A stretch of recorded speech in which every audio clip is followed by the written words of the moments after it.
Hello friends, आज हम glimpses of the past का पूरा समरी करने वाले हैं जो क्लास 8 के टेक्स्ट बुक का चैप्टर नंबर 3 है। तो स्टार्ट करते हैं। 1757 से 1849। 1757 के भारत में ईस्ट इंडिया कंपनी की जड़ें जम चुकी थी। भारतीय नरेशों की अपेक्षा उनके पास बेहतर असला यानी अस्त्र शस्त्र था। इसके अतिरिक्त तत्कालिक घटनाओं के प्रति भारतीय नरेशों के पास दूरदृष्टि का अभाव था, यानी कि वो दूर देखने में असमर्थ थे। भारतीय नरेश एक दूसरे से लड़ रहे थे। प्रायः दूसरे नरेशों को हराने के लिए वे कंपनी की सहायता लेते थे। इससे कंपनी का लाभ हो रहा था। इससे वह एक एक करके आसानी से इन नरेशों यानी राजाओं को दबा सकी। फिर भी मैसूर का बहादुर टीपू सुल्तान अंग्रेज़ों से लोहा लेता रहा।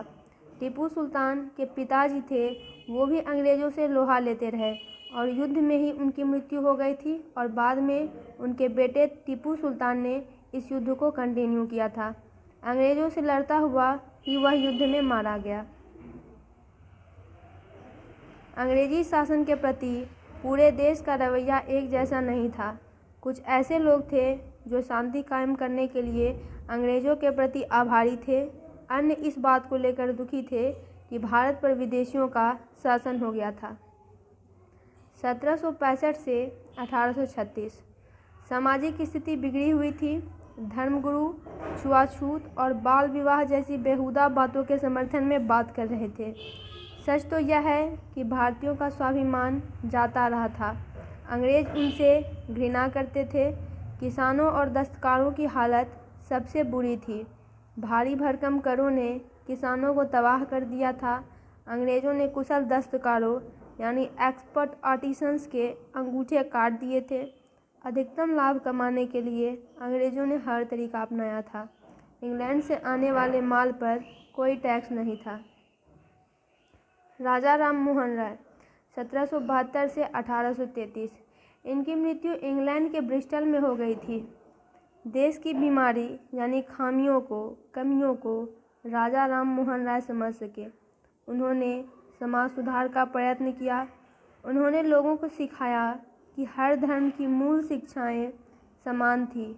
उन्होंने ज्ञान के व्यावहारिक पक्ष पर जोर दिया। वे इंग्लैंड गए। वहाँ उन्होंने अंग्रेज़ों को याद दिलाया कि शासकों का भी अपने शासित के प्रति कुछ कर्तव्य होता है। शासक यहाँ पे अंग्रेज़ थे जो कि ईस्ट इंडिया कंपनी व्यापार करने के लिए भारत में आई थी। और धीरे धीरे जो है व्यापार करते करते भारत उसका एक उपनिवेश बन गया था, क्योंकि युद्ध में कंपनी ने यहाँ के लोगों को हरा दिया था, तो उनका पूरे रूप से शासन हो गया था। तो अब शासक हो गए हैं ब्रिटिश और शासित हो गए हैं इंडियन। यही बात राजा राम मोहन राय उनको याद दिला रहे हैं कि आप शासक हैं यानी आप रूलर है, तो आपका अपने शासित के प्रति, इंडियंस के प्रति कुछ कर्तव्य भी है। उन्होंने भारत में समाचार पत्र प्रारंभ किए। संकालू अंग्रेज़ों ने 1823 में उन्हें रोक दिया।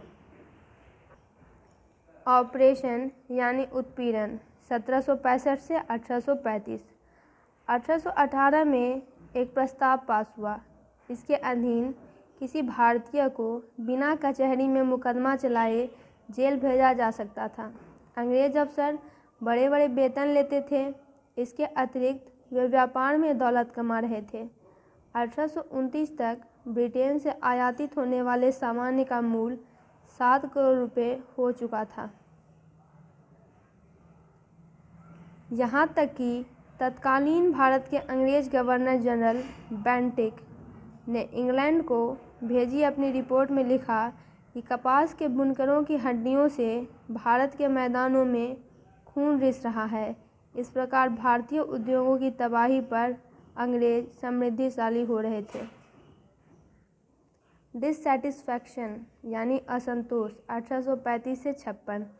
सन 1835 में लॉर्ड मैकॉले ने, ये जो लॉर्ड मैकॉले या लॉर्ड विलियम बेंटिक है, इन सबको 5-5 साल के लिए यहाँ पे भेजा जाता था, जो कि गवर्नर जनरल के तौर पर भारत आते थे। अपना कार्यकाल पूरा करके यहाँ से वापस चले जाते थे। और 1835 में लॉर्ड मैकाले ने भारत में शिक्षा के माध्यम को अंग्रेजी बनाने की सलाह दी थी। प्रस्ताव स्वीकार हो गया। उद्देश्य कलरकों की एक फौज खड़ी करना था जो कि अंग्रेजों की सहायता कर सके।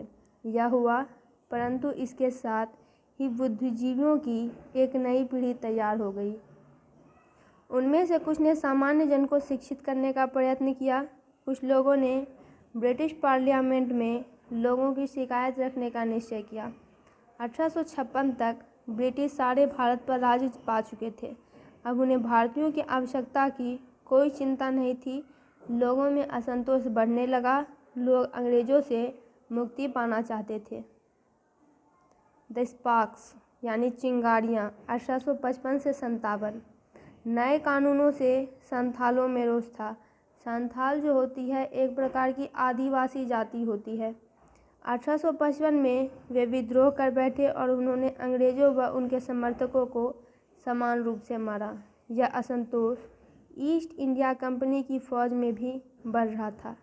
सिपाही मंगल पांडे ने अपनी रेजिमेंट के अधिकारी एडजुटेंट पर आक्रमण कर दिया और इसके बाद उनको फांसी पर चढ़ा दिया गया। अंग्रेज भारतीय रीति रिवाजों की परवाह नहीं करते थे। एक गांव से दूसरे गांव चपातियाँ भेजी गई। उनमें यह संदेश था कि उनके देसी बादशाह को उनके सेवाओं की ज़रूरत थी। उसी प्रकार भारतीय सैनिकों के बीच कमल का फूल घूमता रहा। जनता ने भी पूरी सहायता और समर्थन दिया। रिवॉल्ट ऑफ 1857 यानी 1857 का विद्रोह। विद्रोह मेरठ में शुरू हुआ। जिन सिपाहियों ने विद्रोह किया वे दिल्ली की ओर बढ़े। वे बहादुर शाह जफ़र के पक्ष में नारे लगा रहे थे। ये बहादुर शाह जफ़र जो है ये मुग़ल के ही अंतिम बादशाह थे। विद्रोह व्यापक रूप से फैल गया। बहुत से ज़मींदार अपनी ज़मीनें खो चुके थे।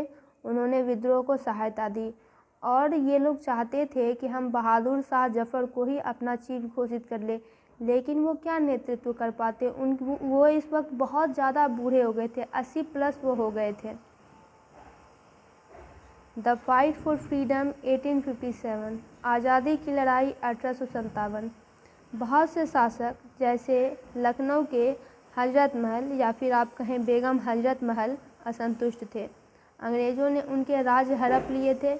उस समय डलहौजी की एक राज हड़प नीति चल रही थी, डॉक्ट्राइन ऑफ लैप्स। उसी से वे सबके राज हड़प रहे थे। जिनके पास भी उत्तराधिकार नहीं थे वे इससे उनका राज हड़प कर लेते थे। फैजाबाद के मौलवी अब्दुल्लाह जैसे लोकप्रिय नेताओं ने विद्रोह के लिए जनसाधारण से अनुरोध किया। अजीमुल्ला खान ने तात्या तोपे से नाना साहब को उस स्वतंत्रता संग्राम का नेता बनाने को कहा। पूरे उत्तर भारत में लोगों ने अंग्रेज़ों के खिलाफ डटकर लड़ाई लड़ी। बिहार के 80 वर्षीय कुंवर सिंह की कलाई में गोली लगी। उन्होंने तुरंत इसे काट दिया।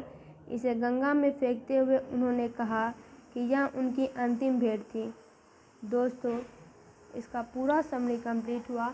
आप सभी पूरे बुक का समरी इस चैनल पर देख सकते हैं। वीडियो को लाइक करें, चैनल को सब्सक्राइब करें और वीडियो को शेयर ज़रूर करें।